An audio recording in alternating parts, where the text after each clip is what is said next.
Welcome to the 14th annual Poetry on the Patio, believe it or not, 14 years in a row. This could be the best day that we've ever had for one of my favorite events of the year at the library. My name is Dan Gjelten, by the way. I'm the director of the library, and as you know, April is National Poetry Month, and so we've been doing this event for 14 years, always at the very end of the month because we like to be outside. And I think over the 14 years we've been rained out maybe 2 times, so we're pretty lucky, but this is an awesome day. First of all, I want to thank the UST Woodwind Quintet. Give those guys a round of applause. Alexandra, Anne, Elizabeth, Karina, and Gabrielle. That added a layer of class that we have never experienced here, so that's really nice. We may want to add that, going forward every year. I also want to thank Julie Kimlinger for assembling the roster of readers again this year. It's something she works on all year long, and believe it or not, not everybody jumps at the chance to get up and read a poem in front of other people. By my count, at the end of today's event, 150 members of the UST community will have gotten up to read. It's 150 different people because we generally don't allow repeats except for moi. So that's one of the perks of my job. And now we're librarians. We're librarians. We keep track of things, and we've kept every list from every year. We know who read, we know what they read, and I think every single year was videotaped. So Karina, the flutist in the Woodwind Quintet, who also works in the library, up in the library office, has been building kind of a website that's going to have the list of everybody who's ever read, links to the poems that they read, and a link to the video from that year. So I hope that it's not quite ready to publish, but Ben, are we going to have it done this week? Okay, yes, Ben will have it done this week. And when we say, you're going to get a little thank you from Julie, and it's going to have a link to that page, so that'll be fun. So thanks to all of those people. I have another announcement. Joyce Sutphin, tomorrow, this is a big week at the library. Tomorrow, Joyce Sutphin, the Minnesota Poet Laureate, who is a wonderful person and a wonderful poet. She teaches down at Gustavus, is going to be reading in the Leather Room, the O'Shaughnessy Room, at 5 o'clock, and there's wine and cheese too. So you may want to, you absolutely do want to be there for that. She is really awesome. And I know that she's not just reading her own poetry, but she's also reading some Yeats, which is going to make me very happy. So 5 o'clock tomorrow in there.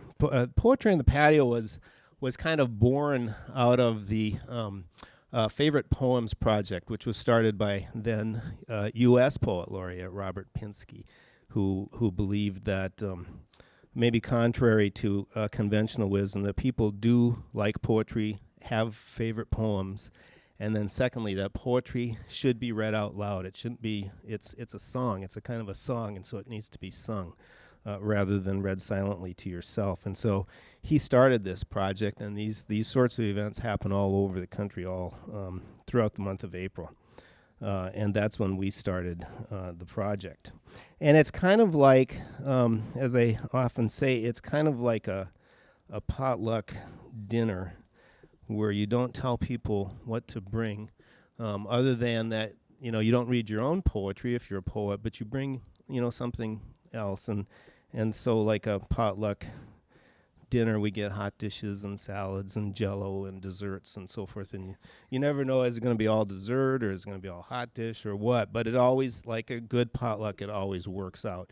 So we're very happy about that. I want to read something about the reading of poetry before we start, and this is actually by the poet that I'm going to be reading today, Tracy K. Smith, who just won the Pulitzer Prize for Poetry, just announced this week. She says, and this is in an essay called Survival in Two Worlds at Once. She says, we read poems because they change us, and our reasons for writing them hover around that same fact.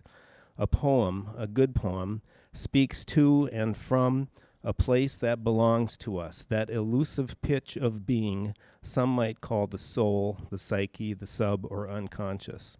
We believe it's there because we feel it working, but we're powerless to tell it when or how or even why to work. Surely as poets, most of us have discovered ways of letting go enough to embolden whatever it is that sends words and questions and inklings out from that space. And the best readers know that that place is where poems go when they hit us hard, teach us, and reach home. So I'm sure that will be true of the poems we hear today. So this is Life on Mars. It was published by Grey Wolf Press. It used to be on University Avenue in St. Paul. They're now over in Minneapolis. So we're very proud of them for winning the Pulitzer Prize this year. And the book is largely devoted to thoughts about her father who had, I guess, recently passed. So it's really, really beautiful. Now, I'm going to set down my coffee. The poem that I'm reading is called Everything That Ever Was, and those are the words I want you to remember as I read through this poem.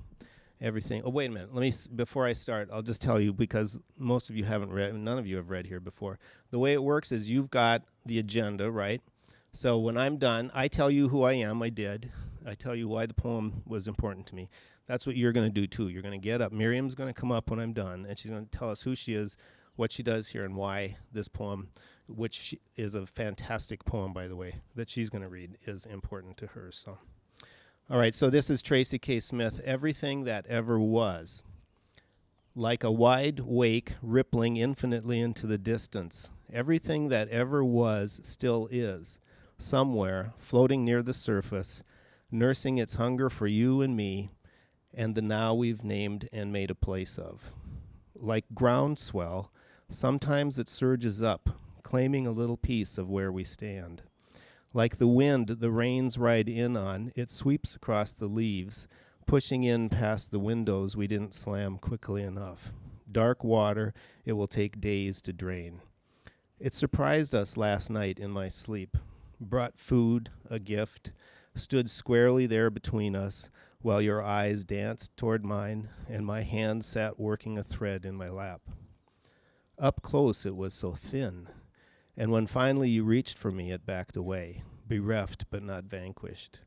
Today, whatever it was seems slight, a trail of cloud rising up like smoke, and the trees that watch as I write sway in the breeze as if all that stirs under the soil is a little tickle of knowledge the great blind roots will tease through and push eventually past.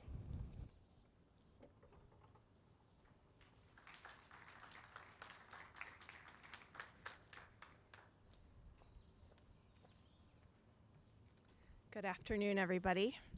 My name's Miriam Gerber. I'm the psychologist that works with students over in the Minneapolis campus. I'm a lapsed English major, so I was really happy to be asked to do this. I love poetry. I probably don't read it enough anymore.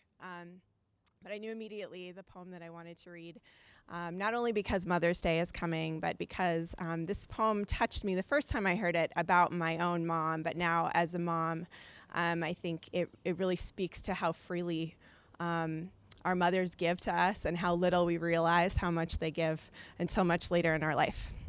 It's called The Lanyard, and it's by Billy Collins.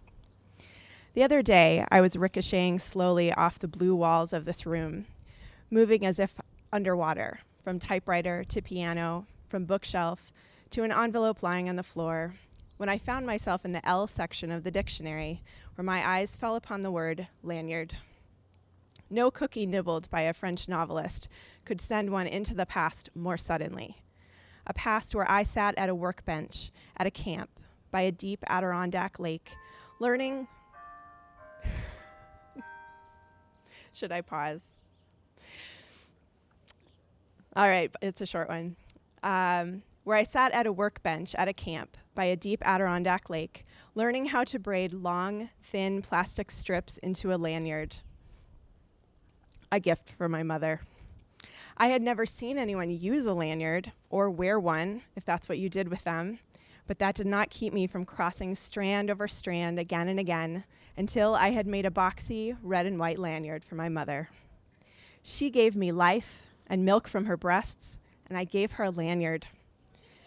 She nursed me in many a sick room, lifted spoons of medicine to my lips, laid cold face cloths on my forehead, and then led me out into the airy light and taught me to walk and swim.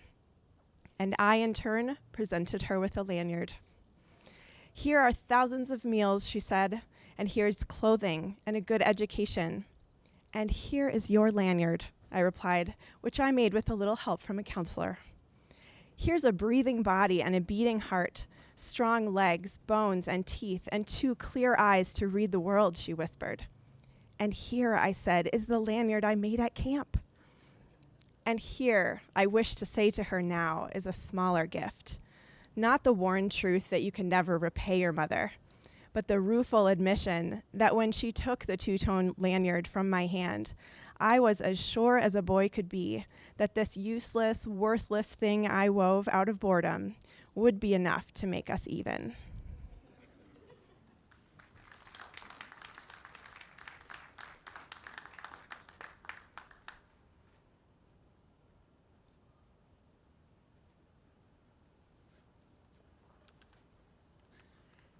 Hi there. I'm Matt Batt. I'm from the English department. And I wanted to read this poem. It's called If a Clown by Stephen Dunn, mostly because Miriam read the poem I wanted to read, but also because my 4-year-old son, who's assisting me in the back there, he's on balloon patrol. We went outside 2 days ago, and out of the clear blue nothing, he said, "When am I going to see a clown?" And anyway, this is Stephen Dunn's response to that. If a clown came out of the woods, a standard-looking clown with oversized polka dot clothes, floppy shoes, a red bulbous nose, and you saw him on the edge of your property, there'd be nothing funny about that, would there? A bear might be preferable, especially if black and berry-driven. And if this clown began waving his hands with those big white gloves that clowns wear, and you realized he wanted your attention, had something apparently urgent to tell you, would you pivot and run from him, or stay put, as my friend did, who seemed to understand here was a clown who didn't know where he was, a clown without a context? What could be sadder, my friend thought, than a clown in need of a context? If then the clown said to you that he was on his way to a kid's birthday party, his car had broken down, and he needed a ride, would you give him one? Or would the connection between the comic and the appalling, as it pertained to clowns, be suddenly so clear that you'd be paralyzed by it? And if you were the clown, and my friend hesitated, as he did, would you make a sad face and with an enormous finger wipe away an imaginary tear? How far would you trust your art? I can tell you it worked. Most of the guests had gone when my friend and the clown drove up, and the family was angry. But the clown twisted a balloon into the shape of a bird and gave it to the kid, who smiled, let it rise to the ceiling. If you were the kid, the birthday boy, what from then on would be your relationship with disappointment, with joy? Whom would you blame or extol? Thanks.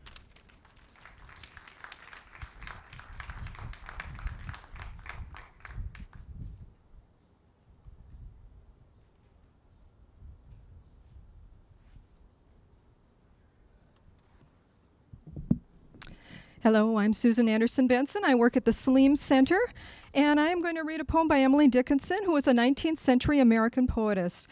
I came to love her poems thanks to a high school English teacher who always had a different way of looking at poetry, which was very good for me because in college and grad school, my composition professor challenged me to write a song cycle using an American poet's work, but also for 3 sopranos.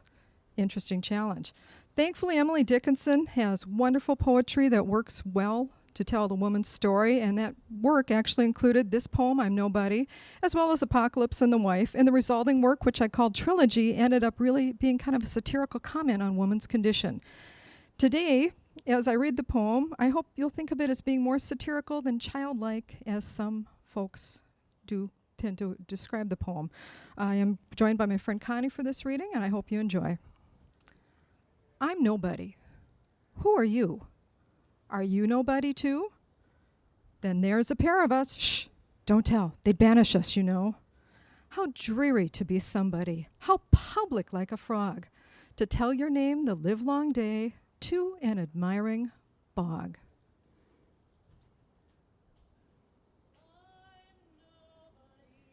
I'm nobody.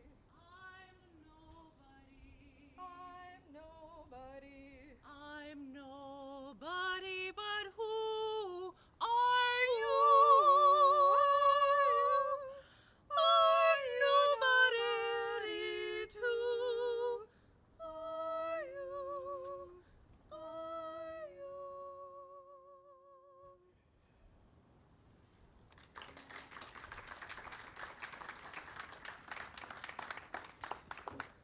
So that leads me into singing about music, or reading about music. I'm Conie Borchardt. I'm the circulation supervisor at Ireland Library on South Campus. I'm reading 3 poems. They're very short, from 3 different spiritual writers. The first is Rabia, who is a Sufi mystic of the 8th century. She is said to be a great influence on Rumi. On behalf, oh wait, no, that's the wrong one. It acts like love. It acts like love, music. It reaches toward the face, touches it, and tries to let you know his promise that all will be okay. It acts like music. It acts like love. Music does, and tells the feet, you do not have to be so burdened. My body is covered with wounds this world made, but I still long to kiss him, even when God said, could you also kiss the hand that caused each scar? For you will not find me until you do. It does that, music. It helps us to forgive. The second poem is from Aquinas, who really needs no introduction in this crowd. On behalf of love. Every truth, without exception, no matter who makes it, is from God. If a bird got accused of singing too early in the morning, if a lute began to magically play on its own in the square, and the enchanting sounds it made drove a pair of young lovers into a wild public display of passion, if this lute and bird then got called before the Inquisition and their lives were literally at stake, could not God walk up and say before the court, all acts of beauty are mine, all happened on the behalf of love. And while God was there, testifying for our heart's desires, hopefully the judge would be astute enough to brave a question that could go, Dear God, you say all acts of beauty are yours. Surely we can believe that. But what of all actions we see in this world? For is there any force in existence greater than the power of your omnipresent hand? And God might have responded, I like that question, adding, may I ask you one as well? And then God would say, have you ever been in a conversation when children entered the room and you then ceased speaking because your wisdom knew they were not old enough to benefit, to understand? As exquisite is your world, most everyone in it is spiritually young. Spirituality is love, and love never wars for the minute, the day. oneself and others. Love would rather die than maim a limb, a wing. Dear, anything that divides man from man, earth from sky, light and dark, one religion from another. Oh, I best keep silent. I see a child just entered the room. And this last poem is by Tagore, who is a Hindu, Bengali Hindi. I want all my tunes to fill my last song. I want all my joys blended into its melody. The joy that Mother Earth laughs with in the growth of trees, vines, and grasses. The joy with which life and death, like two mad fools, stroll about the world. I want all these joys to meet in my last tune.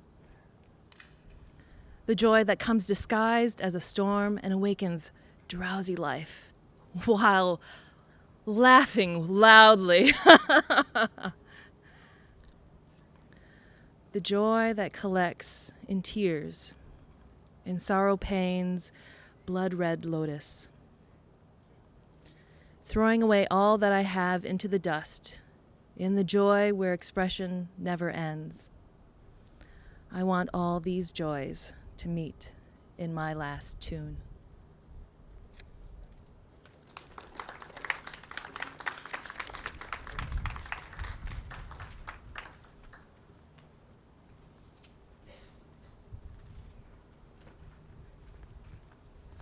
I'm Brady, the theology department. Slievemore, the abandoned village, written by John F. Deane, a O'Shaughnessy Prize winner, poet in poetry from the University of St. Thomas. Deane lives in Achill Island in Ireland. Slievemore means in big mountain or big hill in Gaelic, and imagine, if you will, in the distance this big mountain or this big hill out to the west. It sits in County Mayo, probably about as far west in Ireland as you can get. My mother grew up across from Slievemore. When you looked out her back window was the Atlantic Ocean and Black Sod Bay circling this Slievemore in the distance. Deane writes about a graveyard. Several years ago I went back to Ireland to bury my grandmother in a graveyard in the shadows of Slievemore, an ancient graveyard described much as the graveyard he is talking about. It's said in my grandmother's graveyard that actually the wreck of the Spanish Armada happened not far from Slievemore, and people came in from the sea and they buried them outside this graveyard because they didn't know if they're Catholic or not. But they since extended the graveyard. When my wife wants to get the best of me, she says I'm not Irish at all. I'm actually Spanish. Slievemore, the abandoned village. You park your car on the low slope under the graveyard wall. Always there is a mound of fresh-turned earth, flowers and pottery vases.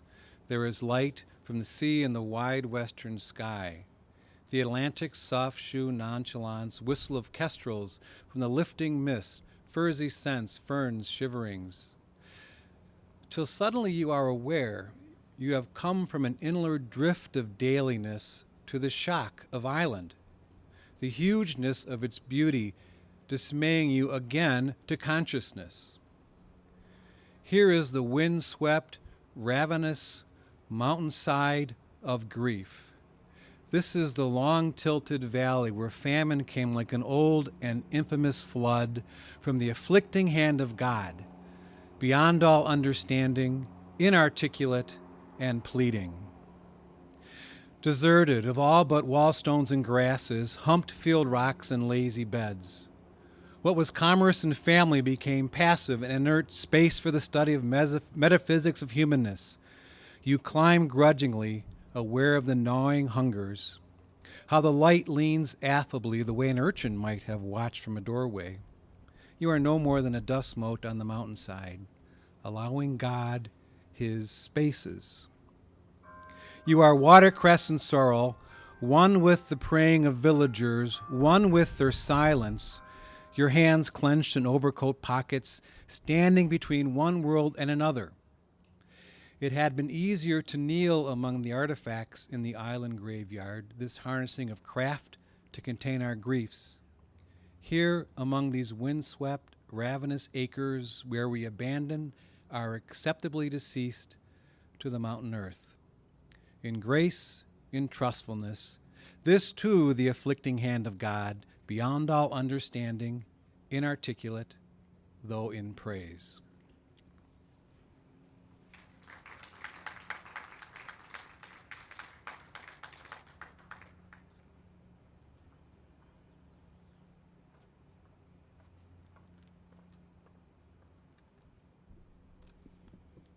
Hello, my name's Carol Brace. I'm from the Communication and Journalism Department, and my self-disclosure is that I really didn't want to do this today, but Julie is very persuasive, and so I told Mike Cogan that I would do it if he would do it. So he's hoping I mess up because he comes right after me. Luckily, Susan Anderson-Benson gave you a little bit of Emily Dickinson history, and I chose my poem, The Grass So Little Has to Do, for one simple reason, and that is because I think that we're all too busy. And Dan, I know there have been many people who have stood up here and did this, but has anyone actually picked their wardrobe to reflect their poem? I'm not sure. Okay, well, I'm just pointing that out, that I did. The grass so little has to do, a sphere of simple green, with only butterflies to brood and bees to entertain. And stir all day to pretty tunes the breezes fetch along and hold the sunshine in its lap and bow to everything. And thread the dew all night like pearls and make itself so fine a duchess were too common for such a noticing. And even when it dies to pass, in odors so divine like lowly spices lain to sleep, or spikenards perishing. And then in sovereign barns to dwell and dream the days away, the grass so little has to do. I wish I were a hay.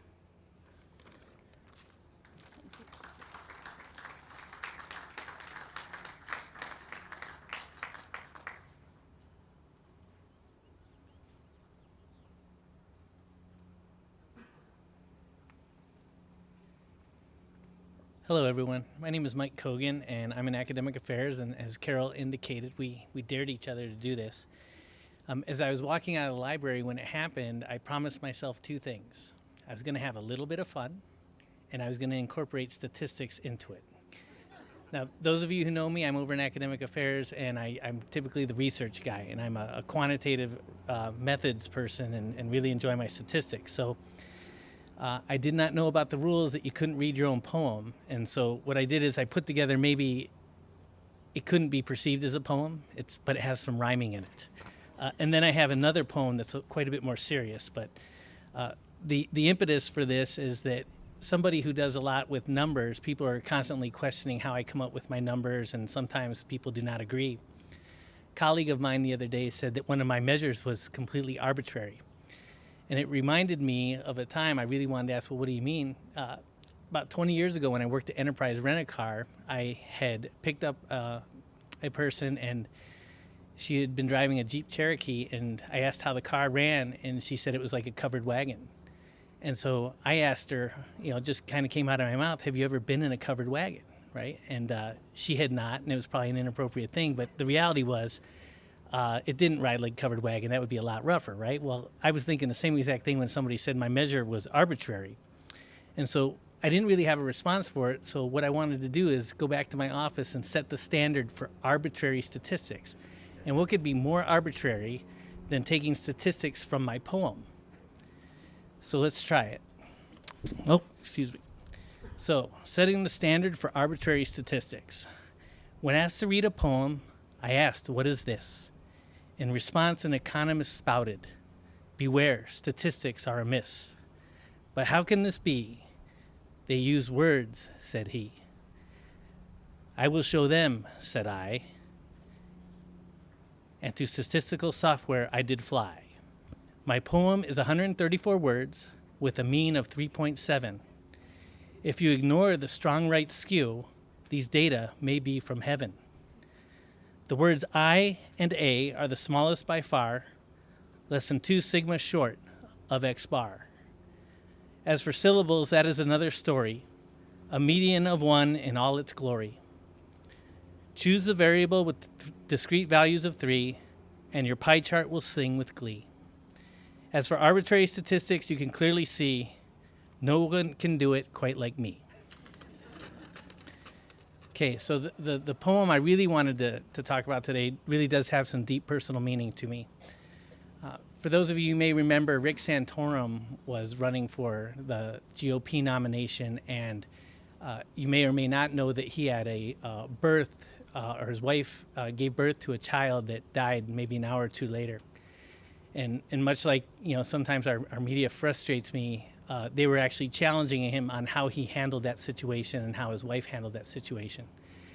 And whenever something like this comes up, it brings back a personal experience that my wife and I went through for the first time about 13 years ago, where my wife had a miscarriage. And she subsequently had 3 or 4 more miscarriages as we went along. But of course, the first one, always cuts the deepest. And there's this process that you go through, and I did a lot of reading on it, tried to understand, you have these guilt, you have all these things that are happening. And so when I heard people challenging the way Santorum had handled the situation, it was very frustrating to me. And then it brought up this poem that kind of helps me and my wife to try and understand what's going on. And I think the big part of it, without going into too much detail, is that there just seems to be a lack of closure when something like that happens. And so it's really tough for especially the parents and the close ones to that family of how do you know you did everything you could do and all of that. So this poem is really just kind of the help us through it. So it's called Angel of My Tears, and I have not been able to locate the author. So how do you love a person who never got to be? Or try to envision a face you never got to see? How do you mourn the death of one who never got to live, when there's nothing to feel good about and nothing to forgive? I love you, my little baby, my companion of the night, wandering through my lonely hours, beautiful and bright. What does it mean to die before you ever were born? To live the lovely night of life and never see the dawn. Ah, my little baby, you lived like anyone. Life's a burst of joy and pain, and then like yours, it's done. I love you, my little baby, just as if you'd lived for years. No more, no less, I think of you, the angel of my tears. Thank you.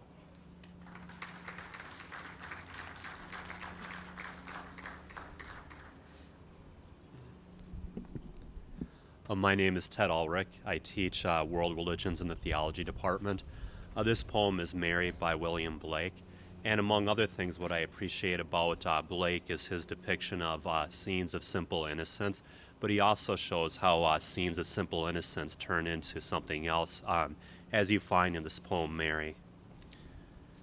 Sweet Mary, the first time she ever was there, came into the ballroom among the fair.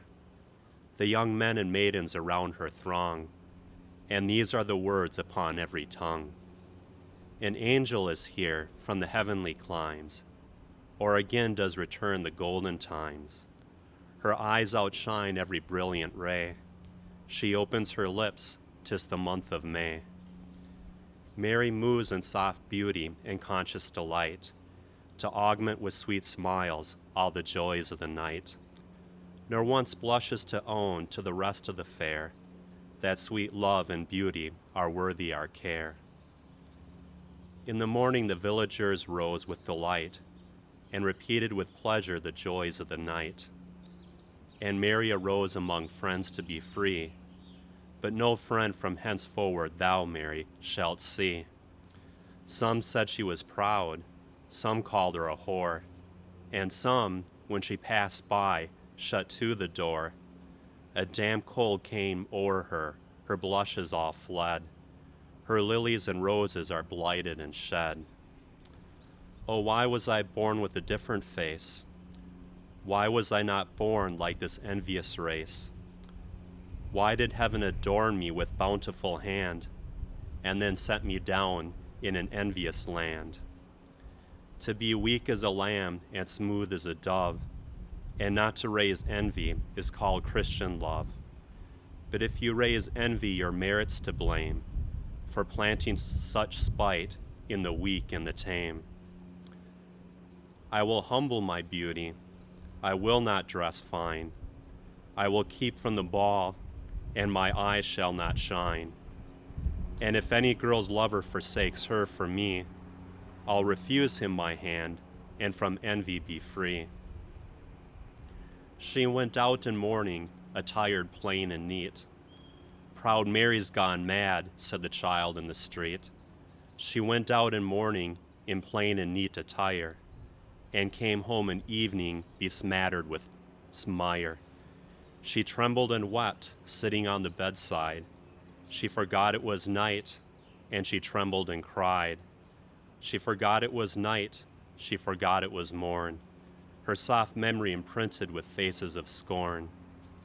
With faces of scorn and with eyes of disdain, like foul fiends inhabiting Mary's mild brain. She remembers no face like the human divine. All faces have envy, sweet Mary, but thine. And thine is a face of sweet love and despair, and thine is a face of mild sorrow and care, and thine is a face of wild terror and fear, that never shall be quiet till laid on its bier.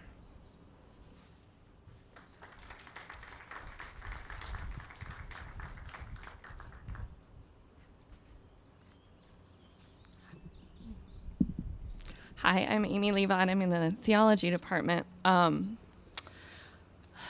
poem I wrote is written by my brother. It was hard to choose between my brother and my father, who was a poet as well. He taught high school English for 30 years, and I can't go to my hometown without running into somebody who knows my last name and says, "Are you Mr. Levad's daughter?" And I say, "Yeah," and they say, "He just taught me so much about literature."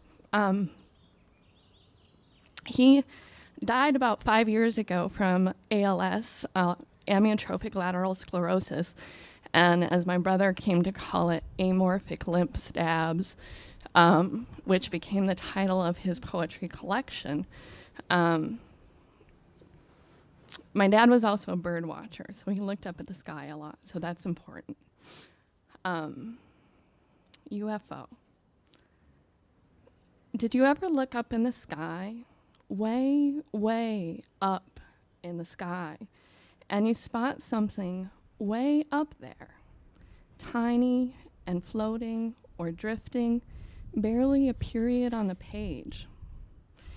And you can tell that it's not a plane or a bird, but you can't really tell what it is because it is so small and flitting so far away up in the sky.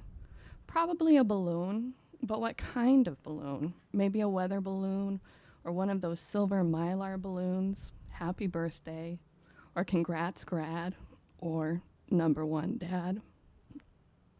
Or maybe it's just a shopping bag, caught up in a monster draft, flying free with the cranes, escaping the landfill. And you say to whoever you are with, if you are with anyone, "Hey, look up there. You see that?" And you point right at the silver speck in the sky. What? Where? What do you see? And you stand right behind him, shoulder touching shoulder, your finger pointing up through the clear blue sky. What? I can't see it. It's right there. But he can't see it because it is so tiny and the sky is so big. And you wish you had your dad's binoculars with you so you could magnify the thing, whatever it is, so you could make out what it is. But you keep those in a metal box in the closet so nothing will ever happen to them.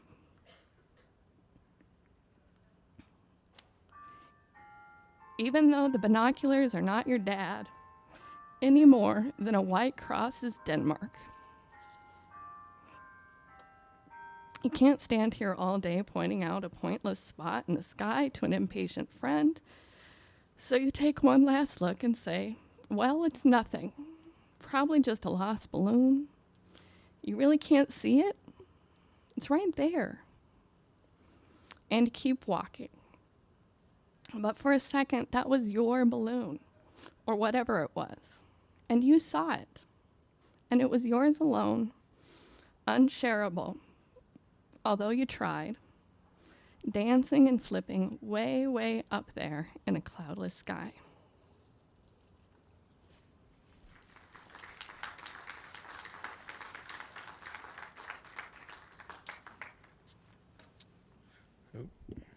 Hello. I'm Matt Sullivan. I'm a senior here at St. Thomas, finance major, part of the library advisory committee with members here. And so I was recruited by Julie for this, and so the poem I chose today was The Road Not Taken by Robert Frost. I guess just kind of as the title says it, I know we're all kind of have to make decisions, and so as I graduate here, have to make decisions on where I want to go, and so I kind of like to take the path that others don't take, or kind of like to do my own thing, and so this poem, I think, speaks that way. Two roads diverged in the yellow wood, and sorry I could not travel both, and be one traveler. Long I stood and looked down one as far as I could, to where it bent in the undergrowth. Then took the other as just as fair, and having perhaps the better claim, because it was grassy and wanted wear, though as for that, the passing there had worn them really about the same. And both that morning equally lay, in leaves no step had trodden back. Oh, I kept the first for another day, yet knowing how a way leads on to way, I doubted if I should ever come back.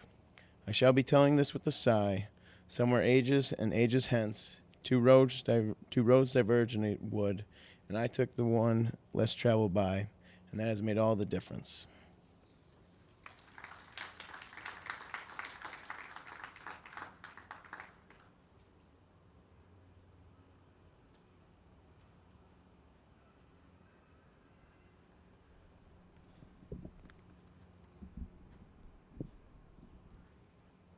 Hi. Whoa. I'm Olga Herrera.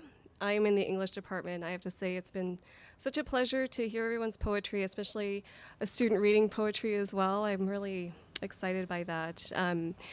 Today I'm reading a poem by Martín Espada called Imagine the Angels of Bread.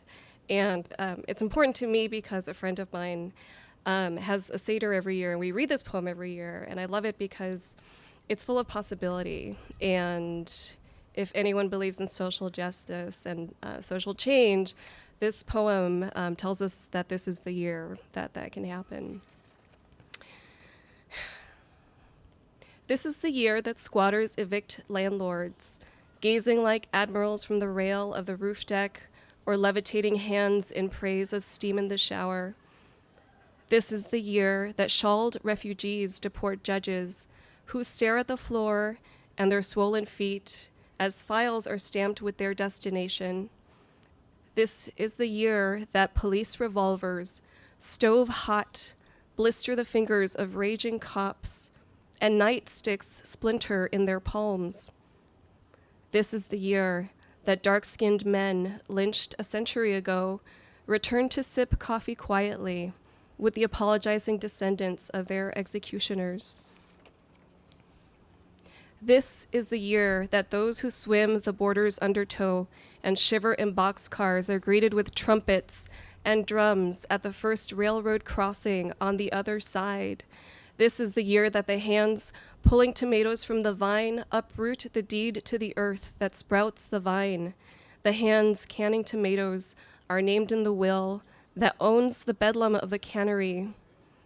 This is the year that the eyes stinging from the poison that purifies toilets awaken at last to the sight of a rooster-loud hillside, pilgrimage of immigrant birth. This is the year that cockroaches become extinct, that no doctor finds a roach embedded in the ear of an infant. This is the year that the food stamps of adolescent mothers are auctioned like gold doubloons, and no coin is given to buy machetes for the next bouquet of severed heads in coffee plantation country. If the abolition of slave manacles began as a vision of hands without manacles, then this is the year. If the shutdown of extermination camps began as imagination of a land without barbed wire or the crematorium, then this is the year. If every rebellion begins with the idea that conquerors on horseback are not many-legged gods, that they too drown if plunged in the river, then this is the year. So may every humiliated mouth, teeth like desecrated headstones, fill with the angels of bread. Thank you.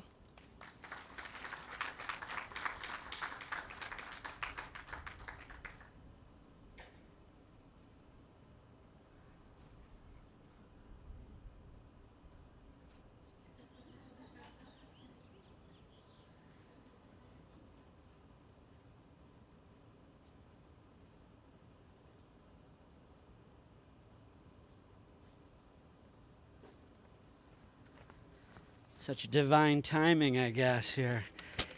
Welcome. I picked a poem titled Easter Communion by Gerard Manley Hopkins. A classic, typical choice that you might think a priest would make. But the poem is about how we make sacrifices in life and we are rewarded. One of which, as Minnesotans, we call winter. And we get the spring that comes from that. So, pure fasted faces, draw unto this feast. God comes. All sweetness to your Lenten lips. You stripped in secret with breathtaking whips. Those crooked, rough, scored checkers may be pieced to crosses, meant for Jesus. You whom the East, with draught of thin and pursuant cold, so nips, breathe Easter now, you surged fellowships, you vigil keepers with low flames decreased. God shall overbrim the measures you have spent with oil of gladness, for sackcloth and frieze and the ever-fretting shirt of punishment, give murrey-threaded golden folds of ease. Your scarce sheathed bones are weary of being bent. Lo, God shall strengthen all the feeble knees. I'm tempted to say amen. I don't know.